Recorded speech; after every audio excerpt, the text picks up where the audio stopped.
because John Bodette was not supposed to be here today, so he was asking for either Jim and I to be able to introduce our speaker, and then I thought I had a meeting to conflict with this, so Jim was going to do that. We're fighting over introducing Toni Reif, and I won. So I'm here to introduce Toni. She contracted polio in 1952 at the age of a little over 4 during the height of the epidemic here in St. Cloud, Minnesota. She spent 3.5 months in the St. Cloud Hospital, and then another 2.5 months be ridden at home. At age 8, she had surgery at the Children's Hospital in Minneapolis to correct the foot drop.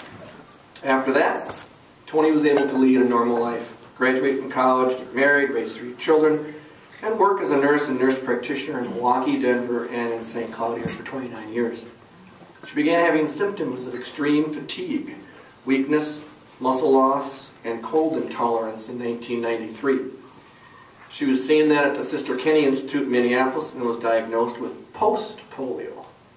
5 years later, at age 50, she was placed on permanent disability and remains so. In the last 13 years, she's spent a lot of time maintaining her physical and mental health, writing poetry, watercoloring, tending to her 5 grandchildren and other family members. So Toni has gone through an experience that I'm assuming all of us have not. And one reason why our Rotary Club and our Rotary members here and Rotary International has done the campaign that we have to be able to eradicate polio from the face of the earth. So it's a great pleasure and honor to have Toni address our club.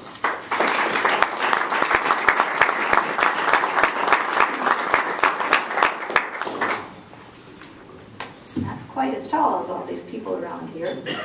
Thank you for having me, and I'm actually going to ask that you 3 come and join so you can see join over here so you can see the pictures that will be going up there. And this is my first time doing a PowerPoint, but I decided old dogs can learn new tricks, so you'll have to bear with me as we get this going.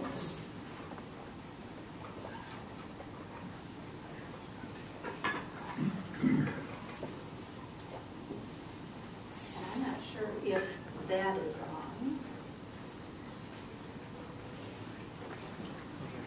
I think it is not on. We got somebody that knows. I don't know what I'm doing, so. When Justin. Let me see it. Just turn it on. I've got it here.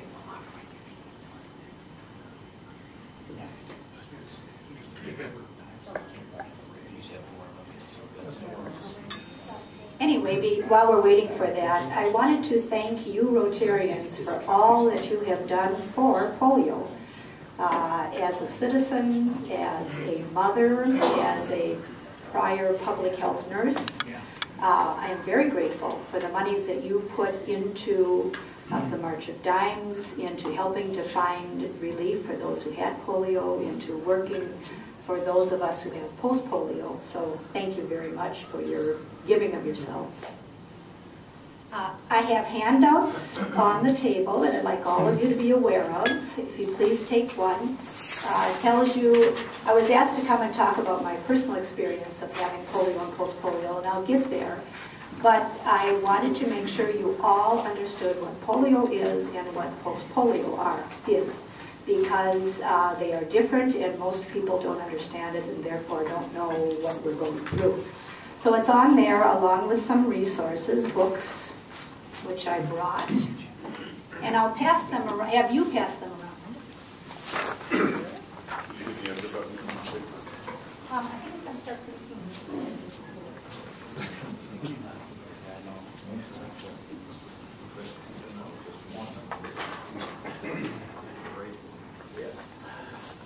And on the back side, I have a short list of resources for those of you who know somebody who want to know what to do to get help. Thank you very much. I think we're almost there. There.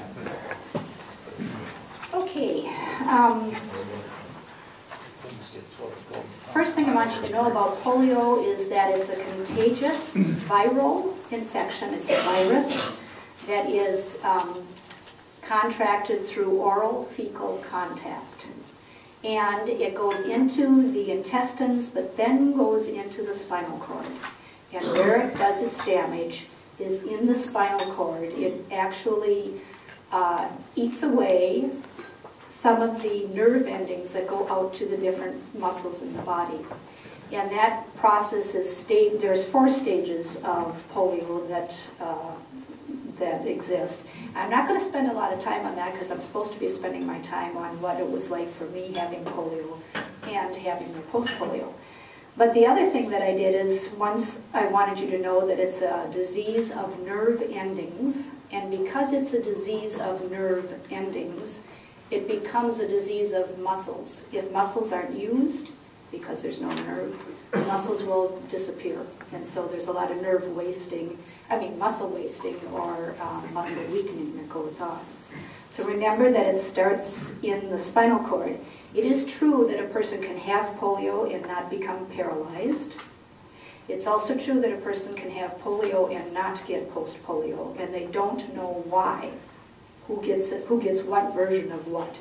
But anyway, in this great farmland, I decided to tell you about polio through corn.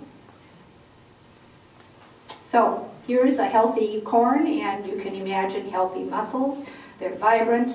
And the thing I like here is that the silk from the corn, one silk goes to each and every kernel of the corn, as most of you know, or all of you know. And that is what happens with our spinal cord and the nerves that go out to each, not just each muscle, but each fiber in each muscle, so that the muscles can move correctly.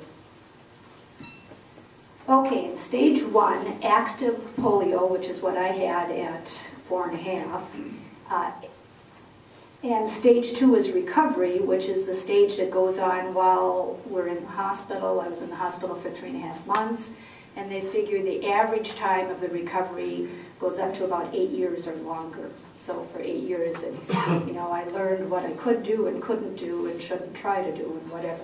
But you can see where there's very few decent kernels on that corn, and that's true for the muscles in the body for anybody who was institutionalized with polio. In other words, they had a severe enough case. They figure that I've lost between 4/5 to 9/10 of my nerve endings. So my muscles are working 10 times harder to do the things that your body does normally. Okay, stage 3 is functional stability, and that's what I lived through for 20 years after I got better from the actual infection and recovery. And I think, oh, this is a cinch, I can handle it. I'm healthy enough to downhill ski and cross-country ski and hike and bike and raise a family and do all of that. Yes, I had some withered legs, but I could do it. And then comes stage 4, post-polio, and they believe that it is related to the aging process. Every single one of you are losing some nerve ending function in your aging process, as am I. But I only have 1/10 of the nerve endings, and so when I begin to lose those nerve endings, I go back to being paralyzed or weakened or unable to do certain things. So just a quick review, and also you notice those lousy kernels. Well, old muscles aren't as good as young muscles. So we're dealing with both older muscles and older nerve endings. And also what's true is that during that period of stable, during phase 3, our bodies, those of us who had polio, our bodies grew some new nerve endings, but they were weak, and so they're more easily able to be broken now in stage 4, which is post-polio. So a quick review. There's stage 1, active polio. Not everybody had an iron lung. It was only those for whom the virus infected the thoracic area, which controls swallowing and breathing. Here's stage 2, and believe it or not, that's me in the far back right. at the St. Cloud Hospital. The place was so crowded at that time. It really was 53. I told you people wrong when I was there, but it was so crowded that we had 6 or 7 kids to a room, and then they had kids out in the hallway, and we would have to take turns who got the bed in the hallway for a week, and then they'd rotate us back into the rooms. And then to eat, they'd strip a bed down because there wasn't enough furniture. So they'd strip a bed, put a new tablecloth on, pull all of the trays over, and pull the kids up around it, and that would be our eating time. Stage 3 is the functional stability.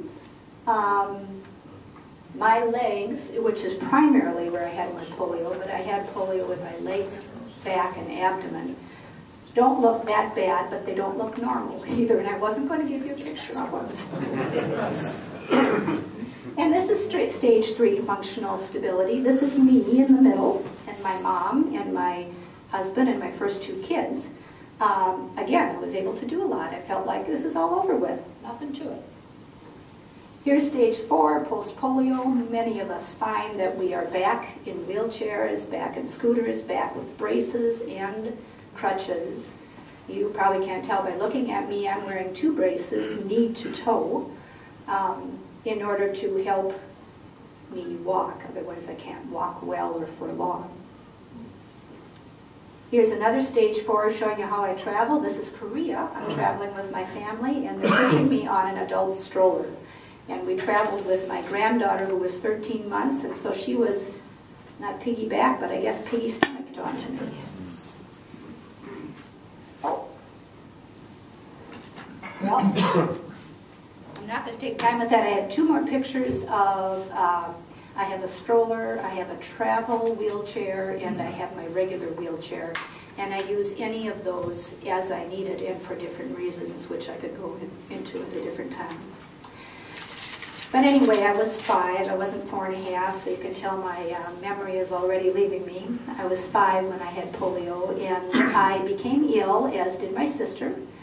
And we stayed in bed for a week, 2 weeks. And my dad was a general practitioner doc, and he would come home from his work and check on us every day. And after I'd been ill with high fever and vomiting and diarrhea and cramping in my legs, that my parents would get up in the middle of the night and help step them out for me, my dad came home in the middle of the day and looked at me on the sofa, and he did the test that they do for any infection in the spinal column, and he lifted my head so my chin would go to my chest, and immediately I had projectile vomiting, where it just spews from the body and goes literally 4, 5, 6 feet. It is that forceful.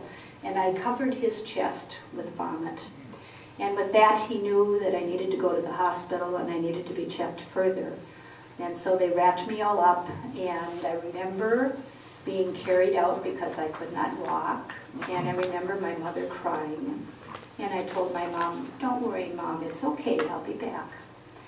And so we went to the hospital and went to the ER, and then, as in now, they do a spinal tap, where they curl you all up in a ball, and then somebody sits on you so you don't move, because the doctor's going to put a long needle in the middle of your spinal cord, spine, and get the fluid out, and they check for white blood cells, which is indicative of an infection going on. And my dad did the spinal tap, and again, I was 5 years old, and I did not move a muscle. And everybody was so shocked that I didn't move, and I thought, are you kidding? You don't have my dad for a dad. I didn't dare move. But then Dad waited. They did a quick results. They saw white blood cells, and my dad started crying. And I told my dad, "Don't worry, I'm okay." Well, then I was hospitalized, as of course many, many children were in the area. And they put you in isolation. And in isolation, you're not allowed to have any visitors. If you have anything given to you that you want to have, then you can have it while you're in isolation for these 10, 14 days. And when you get out of isolation, because they still didn't understand polio, they burned everything. So I got 1 or 2 or 3 dolls, and they all were burned when I got out.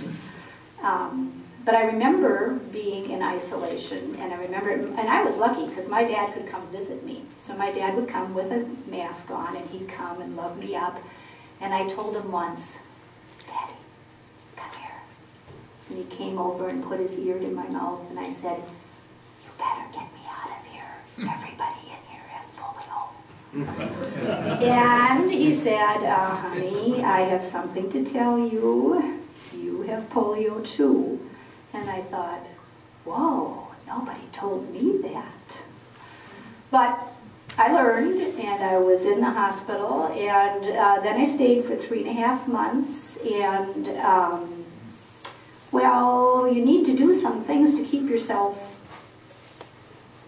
having fun in the hospital. So one of the things I did, I was paralyzed from the waist down, and they put me in a crib, which is a complete insult to a 5-year-old. And I found a way to hold on to the edge of the railing and flip myself over and drop onto the floor. And I went and got another kid, and we crawled, and all I could do was crawl with the front part of my body, crawled into the x-ray room, and we hid there for more than an hour. And for some reason, the staff didn't like that. And they felt that disciplinary actions were necessary. So they put a straitjacket on me. And I was highly insulted, highly insulted.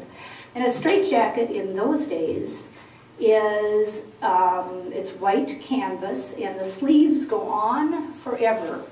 So you put your arm in each sleeve, and they lace it up in the back and tie it, and then they cross your arms in front of you, and then they tie this hand to this side of the bed frame and this hand to that side of the bed frame.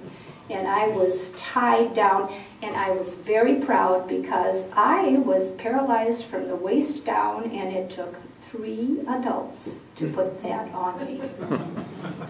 So I felt very good, but I didn't forgive them for it. And there were some other difficult things that I think 5-year-olds might even have a harder time with. They would come every morning and ask me if my bowels moved. And I thought, none of your business. And so I usually wouldn't tell them, but you got into the habit of understanding if they thought your bowels hadn't moved, you would get an enema. And an enema in those days, as the nurses would call it, was high, hot, and a hell of a lot.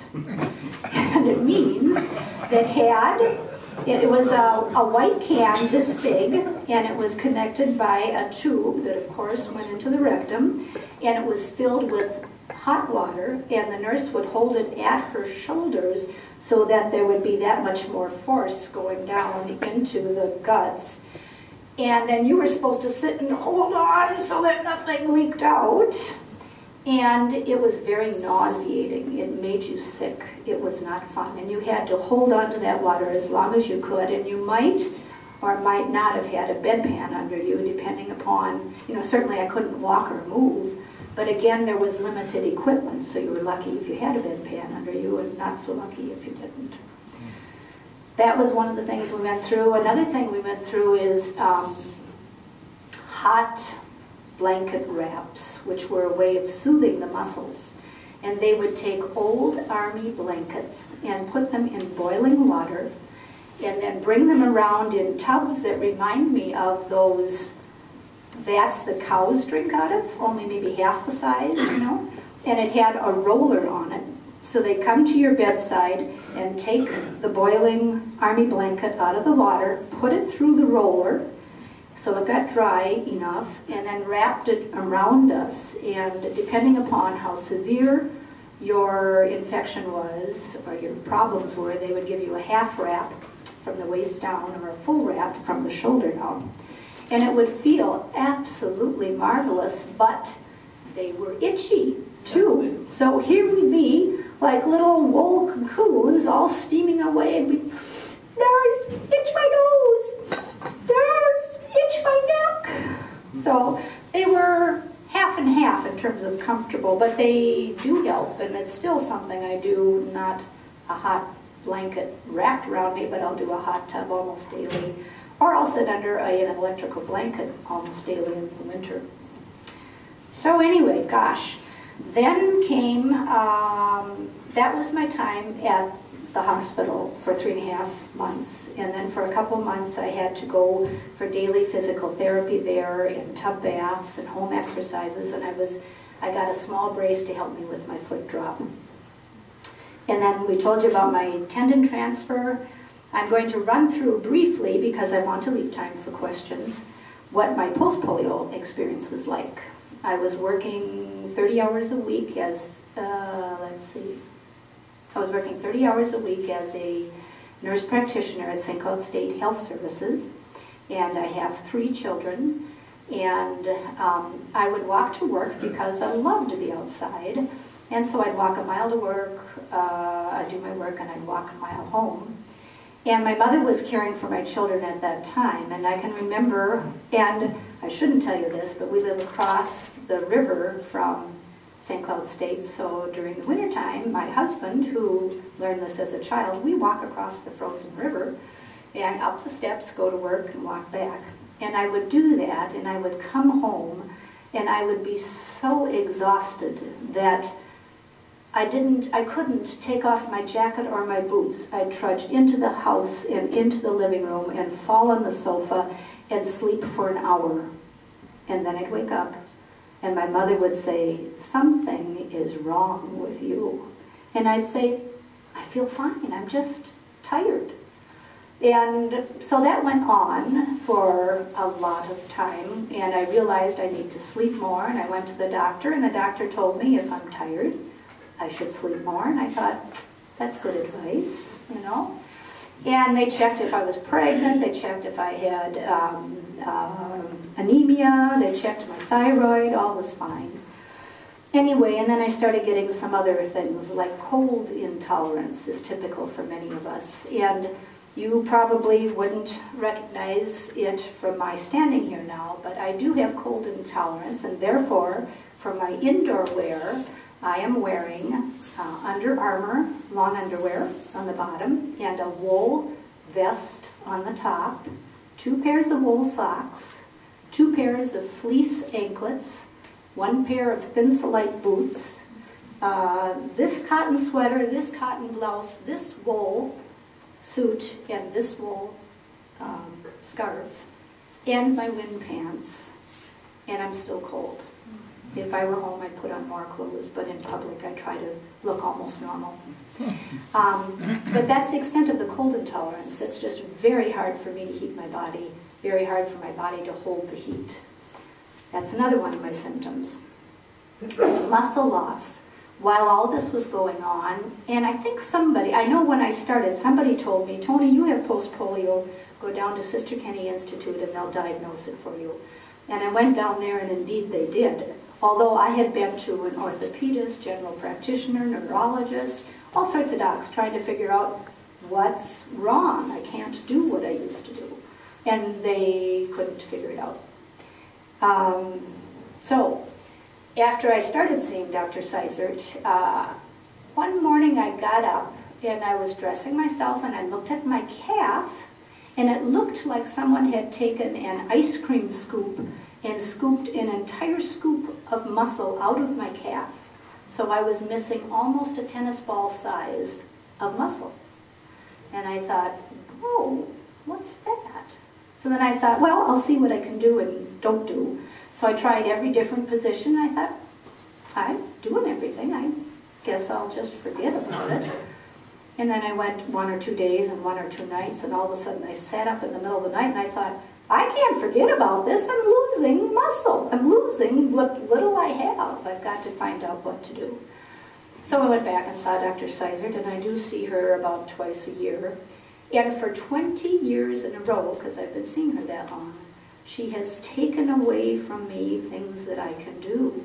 Like, she took away skiing, she took away biking, she took away walking to work. She gave me a handicapped sticker. We went from work, instead of 6 hours a day, which is what I was doing, we went down to 4 hours a day, down to 2 hours a day, and I still could not tolerate it without having symptoms of great fatigue and muscle cramping and pain. I get headaches, backaches, leg aches, and so then I was put on disability. So you folks are going to be out of here. Let me say that in these last 7 years, I've become stronger than I've ever been, and I'm very proud of that, and I'm very pleased. And it's been through constant working with my medical people, which include the physiatrist down in the cities, an exercise physiologist in the cities, an orthotist that helps me with my bracing here in St. Cloud, physical therapists who help me when I can't figure out what I'm doing wrong or right. And the thing that one needs to learn at this stage is to conserve, to preserve. So I try to do the least amount of movement in order to save the energy and muscles that I have, except for I need to do tiny little exercises to keep me going. For instance, 7 years ago, I found out that my upper body was also involved in post-polio. I had gone out to chop ice, and I only chopped 4 minutes, and both arms were shaking like this. And I went and saw Sizer. She said, yep, she did the test you need to do. What was I going to say about arms? Anyway, and then when I figured out I have to do something to get them stronger, I started with lifting a yardstick. That was the biggest weight I could do. And then I went up to 2 ounces of sardines, and then 4 ounces of oysters, and then 6 ounces of tomato paste, and then 8 ounces of mushrooms, and then 10 ounces of tomatoes. And now I'm up to 15 ounces of black beans. And that's over 7 years, and I'm very impressed with that. Plus, I've learned Pilates, which teaches you correct posture, and I'm constantly working on that. And when I hold correct posture, I'm far less fatigued than all the ways I stood before. So that's helped me. I do stretching, I do walking. By my doctor's orders, I am allowed to walk 6 blocks on alternate days, 3 days a week. So I walk 6 blocks on Monday, Wednesday, Friday. I walk within my house. Anytime else I need to walk, I'm in a wheelchair or a stroller, because that's too much for me. My muscles will begin to break down and I'll become paralyzed if I do more than that. Take an antidepressant, so I feel good about all this. Believe it or not, I do. And that's that. So, do I have any questions? Yes? What percentage of polio victims experience post-polio? There, you know, as the years go by, it keeps going up. They think between 50 and 90% do. Part of it is you don't begin to feel post-polio until 30 to 40 years after you had the infection. I had it when I was 5, but some people had it when they were 40 or 50. So they may or may not ever get into their post-polio time.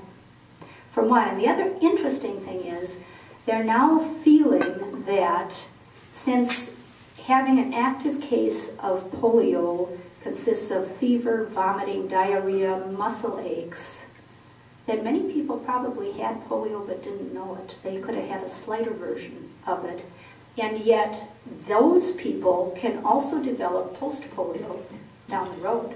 So many people who find that they have less fatigue, they have new muscle pain or new muscle loss, should see a post-polio specialist to be tested to see if that might have been part of the cause. Yes? You talked about how your upper body was affected with post-polio later. Do they think that your upper body was actually affected by the polio? It was just so mild you didn't realize it? Or did it somehow affect your body? I mean... No, it was more that I wasn't aware. You know, that's the hard thing, and that's why even as I tell my story, that will not help you understand your friend, your mother, your aunt, whoever, who also had polio, because polio can happen anywhere along that spinal cord. So there are 3 main kinds of polio. Bulbar polio, which is the one that causes breathing and swallowing problems. Non-bulbar polio, which is the kind I have because I don't have breathing and swallowing. And the third is a mixture of the 2, which I don't have because I didn't have. But I didn't know. It was less involved than my legs and back and stomach. Yes? What year did Jonas Salk invent the vaccine, and was it from that year on, basically, that polio was eradicated in the U.S.? Well, that's a very interesting scenario because it was Salk and Sabin. Salk did the oral and Sabin did the injectable. And the oral polio vaccine is a weakened version of polio. And so it helps a person develop immunity because it gives them a tiny little polio case, which also then could be spread amongst the family, especially like with little babies changing diapers or spitting on you or whatever. And it could actually give anybody, the baby or anybody else in the family, polio, and in fact it did on very rare occasions. And that came out in 54. I was in the hospital 53. That came out in 54. I think it was 2 years later came Sabin, which was the injectable, which is dead polio virus. And it hurts to get it, but nobody gets polio. Your body just develops the immunity. But there were some other problems because when it first came out, they felt that it would work, but they weren't really sure. And Canada let us. Canada had more polio problems than we in the United States did. And the president of Canada finally said, I am vaccinating my children and I encourage you to do likewise. And Canadians followed, and then we United States folks followed. And then a whole batch of polio vaccine was made incorrectly and was not at the correct strength, and therefore those who got that still got polio. So then there was the whole scare of, oh, the vaccine doesn't help anyway, don't get it, your kids will get it from it. And then they figured that out and they corrected it. And so even for me, they decided to give me the vaccine because they didn't know, and rightfully so. Again, I only had one polio, and usually a person only gets one polio, but it is possible to get the other two kinds too. Yes? You had mentioned your sister was sick. Did she have polio as well? And have you had a cure through this? This is very interesting because my sister has been well and active. She's 4 years older than I, up until about 8 years ago, and she kept on saying to me, I don't know why she was telling me, she's a doctor, and she kept saying to me, you should feel this lump in my back. You should feel this lump. So I feel it, and I say, yeah, there's a lump in your back, you know. Well, she waited way too long, maybe 4 years, and she finally got an x-ray, and her spine has made a complete U like that and continues down, and it has grown together. She's lost 4 inches of height. She is lucky she has not lost the ability to walk. She has some severe pain that they're dealing with, and I finally have talked her into, she needs to see the post-polio specialist. Not that it will change her condition, it will not.